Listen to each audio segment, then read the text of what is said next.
Hey, this is Corey from Wolfpack Woodcraft, and the book of the week, or books of the week, are going to be the Peterson Field Guides. Now I have 3 different ones here.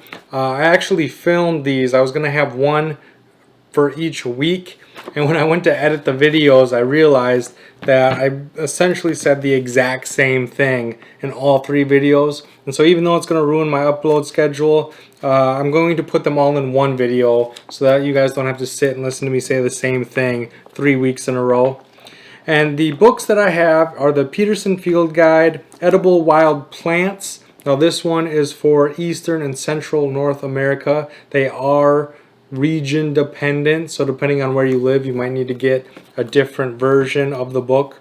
But this is the region that I live in, so this is the region I picked. I have Eastern Trees, and I have Field Guide to Medicinal Plants and Herbs of Eastern and Central North America. Again, this is in the region that I live in, and I really like these books.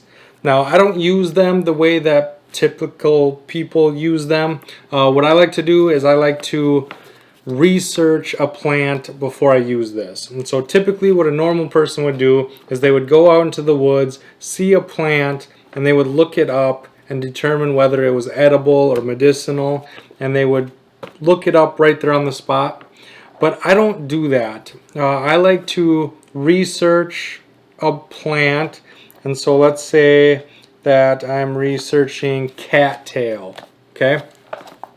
I will go on YouTube, I will find a video, I will watch how them harvest the cattail, cook it and prepare, and I'll learn everything I can about the cattail. And then when I will go out into the woods, I will go and I will try to find a cattail. I will reference, because all those little details, you're not going to remember them, especially when it's days later, you know what I mean? And so you're not going to remember all those fine details. So having this with me reminds me of all those fine details, and being able to remember how they harvested, how they dug the roots out, all the tips and tricks that I learned on actually how to dig the roots out or how to harvest it ethically and safely. All those things that I learned from the video I can apply, and all those tiny little details are right here in front of me. And it also helps me identify the plant as well, so I make sure that I'm not misidentifying something. And again, the YouTube video helps me with that as well, because there's a lot of copycats and clones. And some of them are, if the leaves are right across from each other, it's poisonous and it can make you sick. And if they're offset, then it's an edible plant. And the YouTube video again is, look out for the leaves. If they look like this, don't touch it. But if they look like this, it's an edible plant. And I have all that information that I can keep in mind while I'm using the book.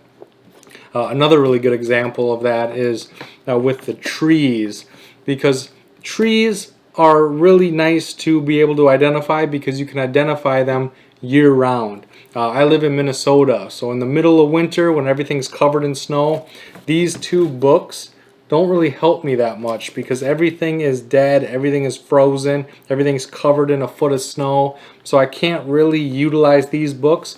But the trees are always visible. Even if there's 4 feet of snow, I can still get to trees.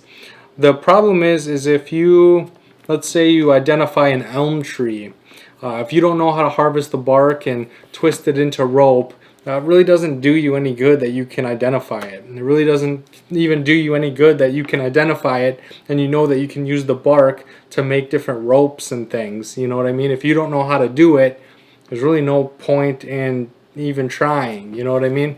And so watching that YouTube video and learning how to identify an elm, how to harvest the bark into long strips, how to twine it together into rope, learning the skill, and then using this to help you identify the tree, identify the plant, identify what it is you're looking for, really helps out a ton.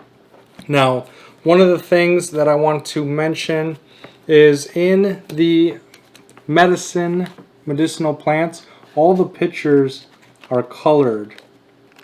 And so you can see that all the pictures are colored. In the tree book, again, everything is colorful, and you can see the colors of all the different things, right? Now in the edible plants, there's not colored pictures. They're all just sketches. And so I prefer the colored pictures. I like being able to see the different tints. I like being able to see, even though the sketches might have more detail because they can highlight different things in their sketches, I like the colored pictures better because it's easier for me to have a picture of something, take what I have, hold it up right next to it, and see if they are identical, right? If there's a little different shade of something, like if this is like a way lighter green than what I'm holding, I don't even mess with it. I don't want to take the chance, right? And so having that extra availability, that extra identifying marker of color, and really can make a difference, because green isn't always green, right? There's always all these different shades of green. There's all these different shades of yellow and oranges and reds and violets. And so being able to see exactly what I'm looking for and then finding the exact replica, I find more helpful than the sketches. And that might just be because mine is so old. I've had this book for a really long time. These ones are newer, so maybe that's why. Maybe I just need to upgrade my version of this. But I use sticky notes as bookmarkers to help me find pages quicker. And these are just really great books, which should be no surprise to anybody that's heard about the Peterson Guides. I don't know anybody that hasn't talked highly of these field guides, and I will leave them in the description box down below, links to the books that I mentioned today. Now remember, they are specific to your area, your environment, so I'm going to link to the ones that I own. If you do not live in my region, you're going to have to find the ones that are specific to your region or the region you're visiting or whatever it is you need. Make sure you're picking up the correct books, okay? I am only linking to the ones that I have in front of me because those are the ones I have experience with.